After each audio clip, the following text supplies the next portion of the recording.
ओम नमो भगवते वासुदेवाय नमः। ओम गुरु ब्रह्मा गुरु विष्णु गुरुदेव महेश्वर गुरु साक्षात परम ब्रह्म तस्मै श्री गुरुवे नमः। आज्ञा नमस्कार। आज आम श्रीमद् भागवत पुराणर तृतीय स्कंधर सप्तबिंश अध्याय आरंभ करिबा। अध्यायटीर नाम हेला प्रकृति पुरुष बिवेदक ज्ञान लाभ द्वारा मोक्ष प्राप्ति निरूपण। श्री भगवान कहले, हे माता, जेपरी जलर शीतलता चंचलता आदि गुण सहित जलरे प्रतिबिंबित सूर्यर कौनसी संबंध न थाए, ठीक सेहीपरि प्रकृतिर कार्यरूप एही शरीर रे आत्मा रहितिले मध्य शरीरर सुख दुखादि धर्म सहित आत्मार वास्तव कौनसी संबंध न थाए। कारण आत्मा हेउची स्वभावतः निर्विकार अकर्ता और निर्गुण, किंतु से जेतेबेले सेही प्रकृत गुणमानक सहित निजर संबंध स्थापना करिदिए, सेतेबेले से अहंकार मोहित होई मु कर्ता बोली भाविबाकू लागे। सेही अभिमान हेतु से देह संसर्ग जनित पुण्य पापरूपी कर्म दोषरु निजर शांति और स्वाधीनता हराई बसे।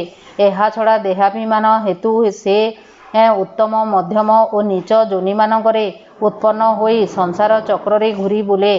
जेपरी स्वप्नरे भय शोकर कौनसी कारण नथिले मध्य स्वप्नर पदार्थ मानकु सत्य बोली भाविबारु दुख शोक हुए, सेहीपरि भय शोक अहंत्व ममत्व एवं जन्म मरण रूप संसार रे कौनसी सत्ता नथिले मध्य अविद्यावशतः विषय चिंतन करिबारु जीवर जन्म मृत्यु आवर्तन समाप्त हुए नहीं। तेणु बुद्धिमान मनुष्य विषय चिंतन रूपी कुमार्गरे चलिथिबा चित्तको प्रगाढ़ भक्ति जोग और वैराग्य द्वारा धीरे धीरे निज बस रे रखिबा आवश्यक। जेउ मनुष्य जमादि जोग साधना द्वारा श्रद्धा पूर्वक अभ्यास करी चित्त को बारंबार एकाग्र करने सहित मो प्रति निष्कंपट निर्मल भाव रखती, मो कथा श्रवण करती, समस्त प्राणी ठारे समभाव रखती, काहारी सहित शत्रुता करती नहीं, आसक्ति त्याग कर दियंती, जहाँकर ब्रह्मचर्य मौन व्रत और बलिष्ठ स्वधर्म रे एहीपरि स्थिति आसी जाए जे प्रारब्ध अनुसारे जहाँ किछि मिली जाए सेहितरे से संतुष्ट रहती, जे परमित भोजन करती, सदा एकांतर रहती, जे शांत स्वभाव सबुरी मित्र दयालु और धैर्यवान, जे प्रकृति और पुरुषंकर वास्तविक स्वरूप को अनुभव करी सेहितरु प्राप्ति तत्वज्ञान हेतु स्त्री पुत्रादि संबंधी मानक प्रति तथा निज देह प्रति मु मोर भावरे मिथ्या अभिनिवेश रखती नहीं, जे बुद्धिर जाग्रत आदि अवस्था को मध्य दूरेई रखती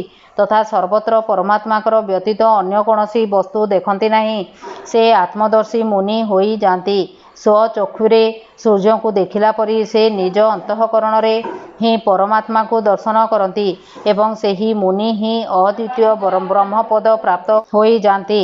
ब्रह्म हेउची देहादि सकल उपाधिरु मुक्त, अहंकारादि मिथ्या वस्तुरे सत्व स्वरूपरे उद्भासित तत्व जगतर कारणभूता, प्रकृतिर अधिष्ठान महदादि कार्य वर्गर प्रकाशक और कार्य कारण रूप सकल पदार्थरे व्याप्त।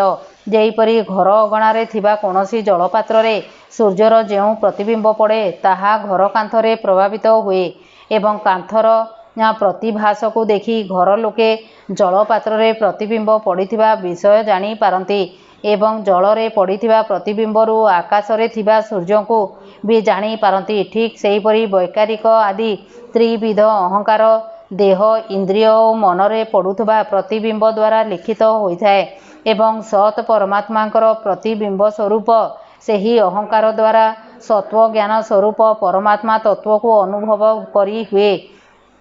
सुसुप्ति समय रे शताब्दी सूक्ष्म भूत इंद्रिय और मन बुद्धि आदि अज्ञान रे लीन होई जाउथिले मध्य परमात्मा तत्व स्वयं जाग्रत रहे तथा ताहा सर्वथा अहंकार शून्य होइथाए।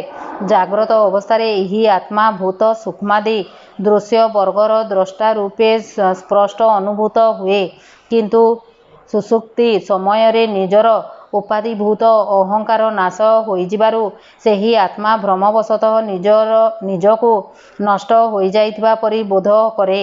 जेहीपरि धन नाश होइगले मध्य निजे भी नाश होइगला ବୋଲି ବୋଧ କରେ ଓ ଅତ୍ୟନ୍ତ ବ୍ୟାକୁଳ ହୋଇଉଠେ, ସେହି ଆତ୍ମା ବି ସେହିପରି ଅତ୍ୟନ୍ତ ବିବଶ ହୋଇ ନଷ୍ଟବତ୍ ହୋଇଯାଏ।